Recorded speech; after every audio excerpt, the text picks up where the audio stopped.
भाव रूप अज्ञान मानने में श्रुति प्रमाण नहीं है।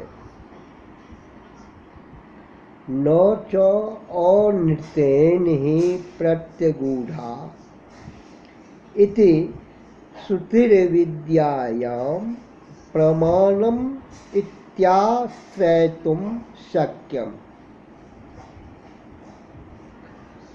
ऋतेतर विषयो है नित्य शब्दः ऋत शब्दश्च कर्मवचनः। ऋतं पिबन्तौ इति वचनात् ऋतं कर्म फलाभिसन्धिरहितं परम पुरुषा राधनवेशम तत्प्राप्ति फलम। अत तद व्यतिरिक्तम सांसारिक काल फलम कर्मानुतम ब्रह्म प्राप्ति विरोधी यो एतम ब्रह्मलोकम न विन्दन्ति अनित्येन हि प्रत्यगूढ़ाः इति वचनात्।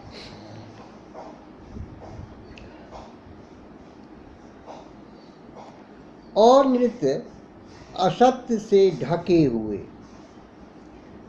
यह श्रुति वाक्य अविद्या के विषय में प्रमाण है ऐसा नहीं कहा जा सकता। और नित्य का अर्थ है जो ऋत सत्य से भिन्न हो।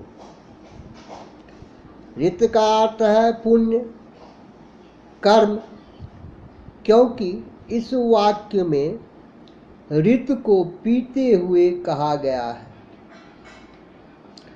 जिसका अर्थ है कि वे दोनों कर्म के फलों का अनुभव कर रहे हैं। ऋत का अर्थ है फल की कामना न रखते हुए किया गया कर्म। परम पुरुष ब्रह्म की आराधना के रूप में उसकी प्राप्ति का फल मिलता है।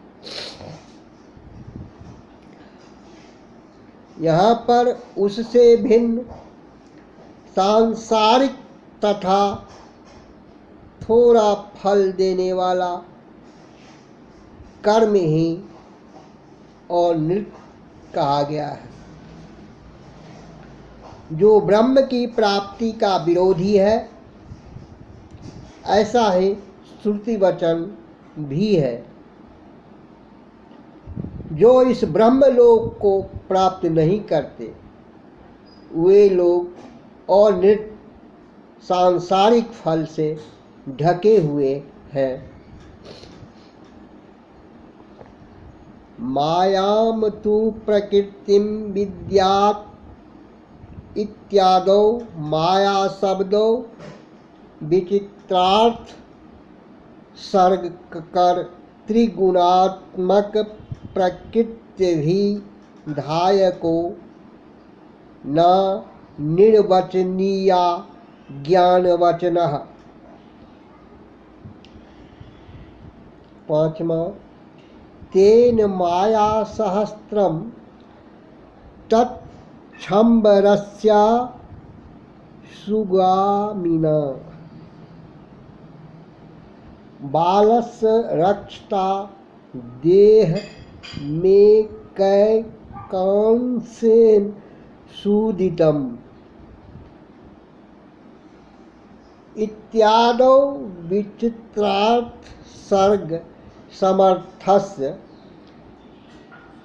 पारमार्थिकस्य वासुराद्यस्त्र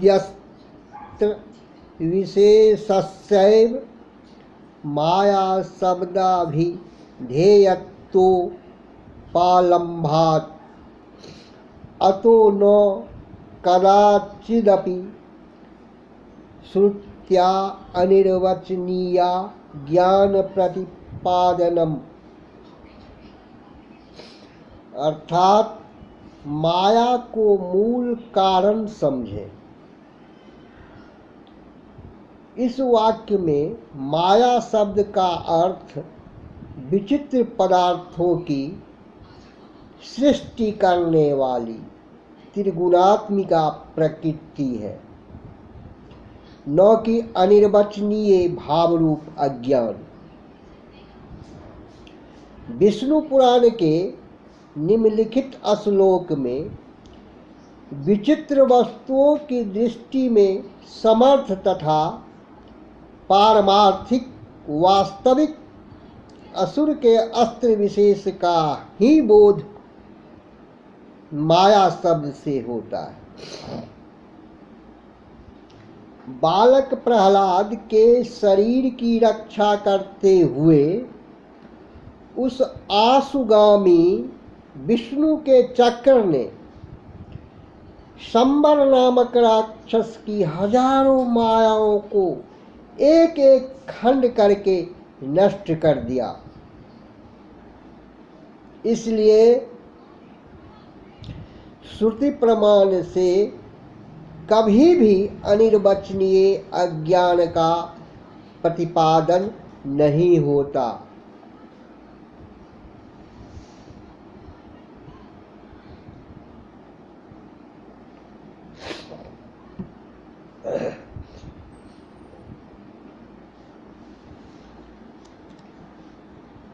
अज्ञान की सिद्धि अर्थापत्ति से भी नहीं, तत्त्वमसि का अर्थ।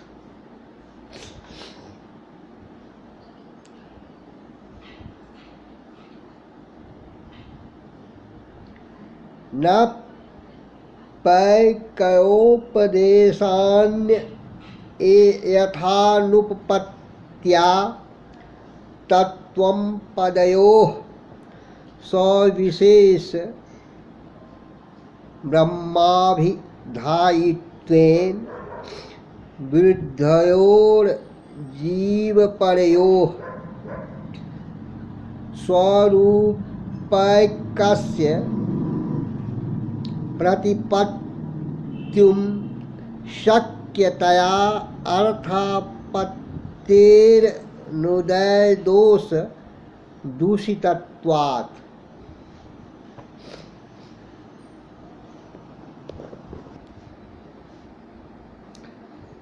तत्त्वमसि तुम वह हो, इस वाक्य में जीव और परमात्मा की एकता का उपदेश दिया गया है। यदि इन दोनों में वास्तविक भेद होता तो यह संभव नहीं था कि एक दिखला दे। तथ्य यह है कि इन दोनों में काल्पनिक भेद ही माना जाएगा।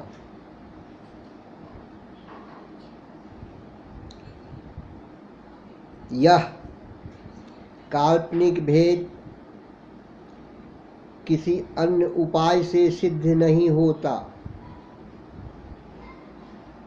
अतः इस अभेद ज्ञान के उत्पादक के रूप में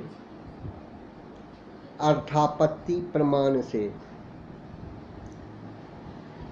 अनिर्वचनीय अज्ञान को स्वीकार करना पड़ेगा। इसका खंडन करते हुए रामानुज कहते हैं कि जीव और परमात्मा में अज्ञान के अतिरिक्त किसी दूसरे प्रकार से एकता सिद्ध नहीं होती। इसलिए आप अज्ञान की सत्ता नहीं मान सकते स्मरणीय है कि जब किसी विशेष अर्थ के आपादान ग्रहण के बिना कोई वस्तु सिद्ध नहीं होती, तब अर्थापत्ति प्रमाण मानते हैं। मोटे देवदत्त पंडित दिन में खाते ही नहीं, इस वाक्य में न खाने वाले देवदत्त को मोटाई असिद्ध ही हो जाएगी यदि हम यह न कहें कि वे रात में ही दुगुना भोजन करते हैं। यह रात में दुगुना भोजन करना अर्थापत्ति प्रमाण से सिद्ध होता है। यहाँ भी अज्ञान को न माने तो काल्पनिक भेद सिद्ध नहीं होगा, लेकिन रामानुज इसे काट रहे हैं।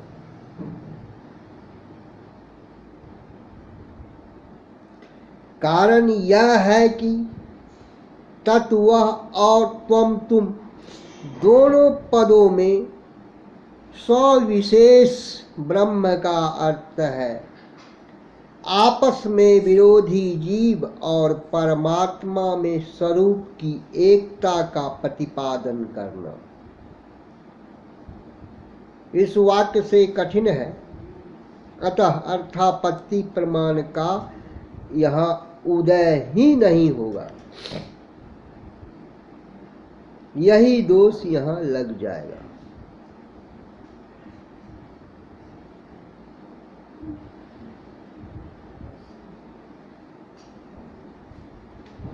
तत् और त्वम दोनों सविशेष ब्रह्म के प्रति पादक है। दोनों में नीलो घट इत्यादि के समान समानाधिकरणता है। इसी से वाक्यार्थ की सिद्धि हो जाती है। अर्थापत्ति की आवश्यकता ही नहीं पड़ती। यदि कि किसी दूसरे प्रकार से वस्तु सिद्धि नहीं हो, तब अर्थापत्ति न आवेगी।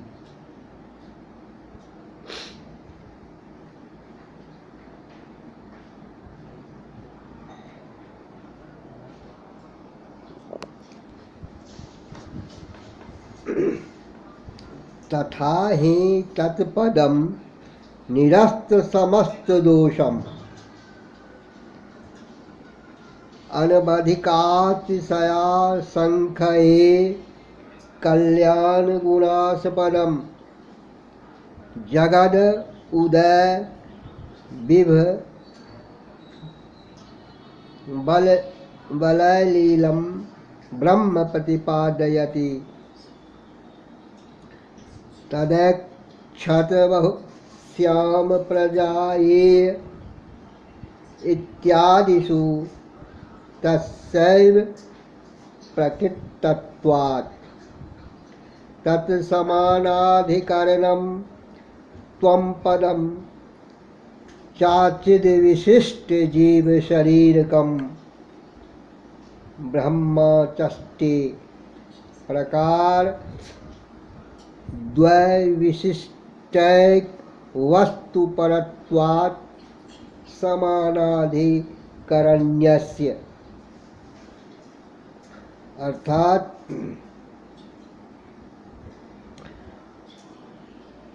इसे इस प्रकार समझें। तत् शब्द ब्रह्म का प्रतिपादन करता है। जो ब्रह्म सारे दोषों से रहित है, असीम अतिशयो विशेषाओं से युक्त तथा असंख्य कल्याण प्रद गुणों का आगार है।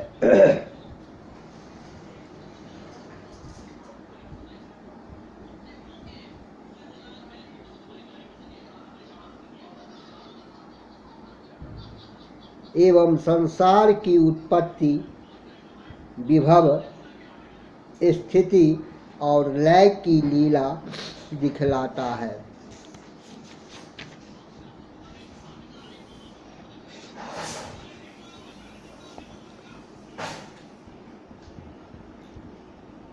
उसने देखा, मैं बहुत हो जाऊं, मैं उत्पन्न होऊं इत्यादि श्रुति वाक्यों में उसी ब्रह्म का वर्णन है।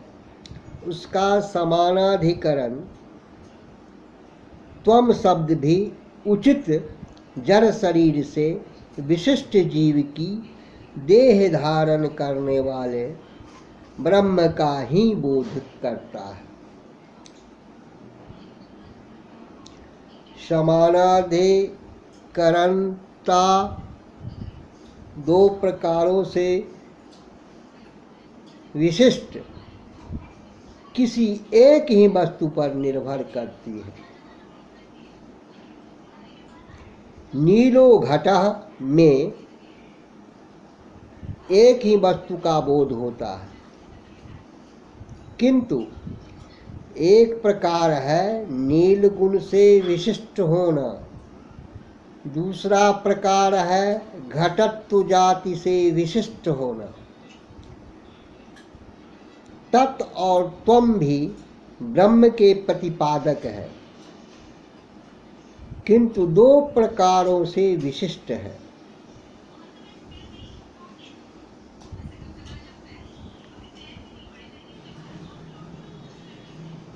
विशेष तदेक्षत आदि में ब्रह्म का संकल्प दिखलाया गया है, जो संसार की उत्पत्ति के पूर्व किया गया है। वे पहले निरीक्षण करते हैं, पुनः बहुत होने की कामना करते हैं कि चित्त के मिश्रण से जगत के रूप में मैं ही बहुत बन जाऊं। उसके लिए पहले तेज, जल, अन्न आदि के रूप में उत्पन्न होऊं। ब्रह्म का यह संकलन तभी संभव है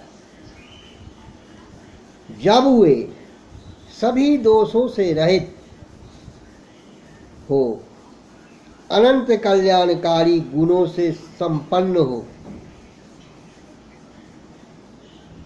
इसलिए ब्रह्म में वे सब गुण उत्पन्न होते हैं। तत्त्वमसि महावाक्य में तत् शब्द से ऐसे ही ब्रह्म का बोध होता है।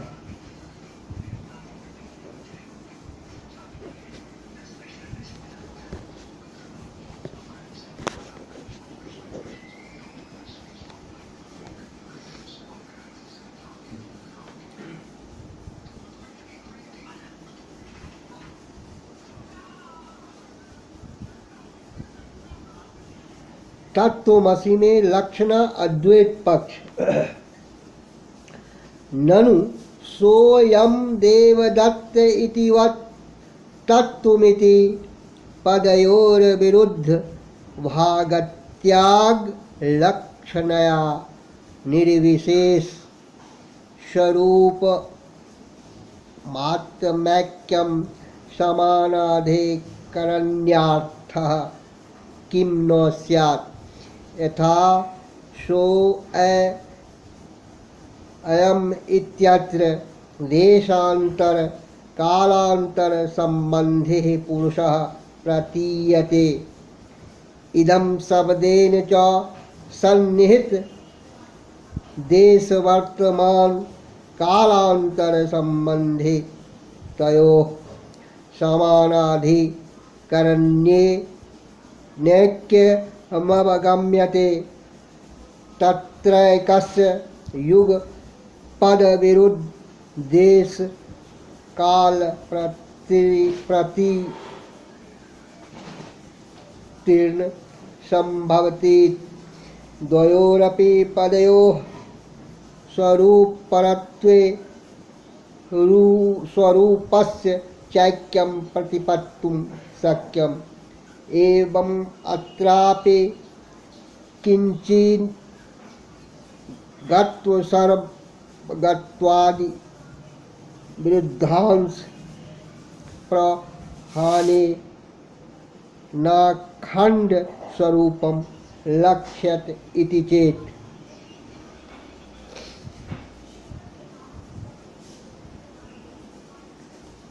अर्थात मायावादी लोग शंका करते हैं कि तत्त्वमसि महावाक्य में भी यह वही देवदत्त है।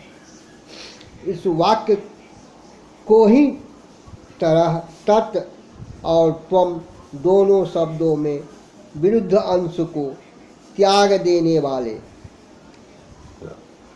लक्षणों से आत्मा की एकता का बोध क्यों नहीं होगा। इस एकता में निर्विशेष स्वरूप रहता है और इस प्रकार समानाधिकरणता का अर्थ है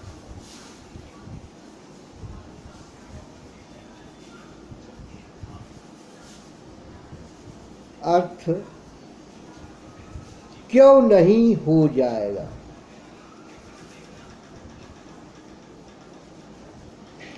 सो अयम में तत् शब्द से दूसरे स्थान और दूसरे काल से संबंध पुरुष का अर्थ मालूम होता है।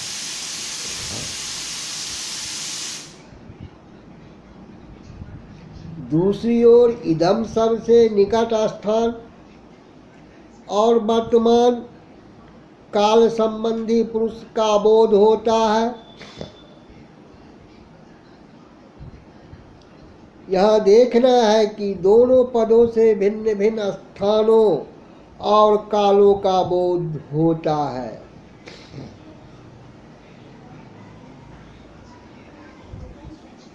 अतः दोनों को एक वाक्य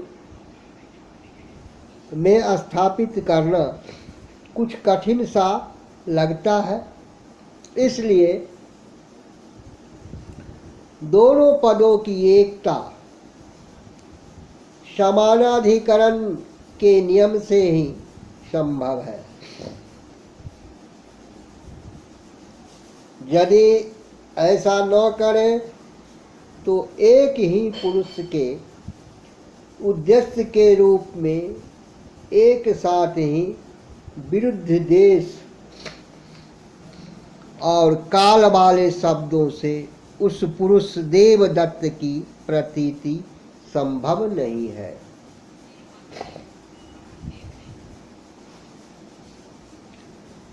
इसलिए दोनों पदों की हम व्यक्ति देवदत्त का बोधक मानकर व्यक्ति की एकता समझ सकते हैं। तात्पर्य यह है कि देवदत्त के उद्देश्य के रूप में दो शब्द यह और वही आते हैं, किंतु दोनों शब्दों में स्थान और काल को लेकर काफी अंतर है। जब दोनों एक ही व्यक्ति के उद्देश्य है तो अवश्य ही दोनों में एकता होनी चाहिए। एकता तभी स्थापित हो सकती है जब दोनों शब्द मतभेद वाले अंश को निकाल दे।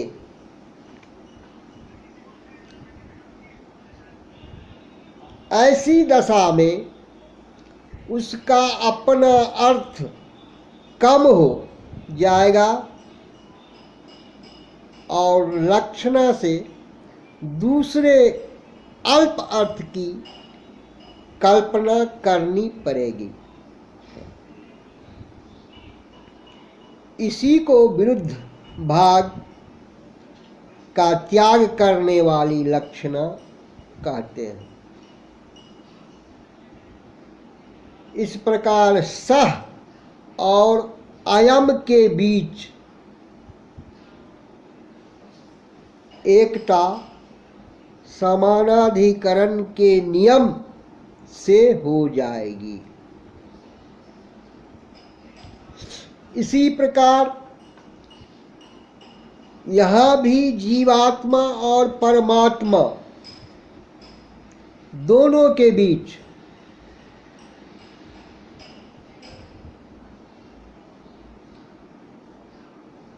तत्वमसि महावाक्य में एकता हो सकती है। यदि उन दोनों के विरुद्ध अंश जैसे थोड़ा जानना, जीव का गुण, सब कुछ जानना, परमात्मा का गुण आदि का त्याग हो जाए और दोनों के अखंड स्वरूप का बोध हो जाए, यह मायावादी लोगों का पूर्व पक्ष हुआ।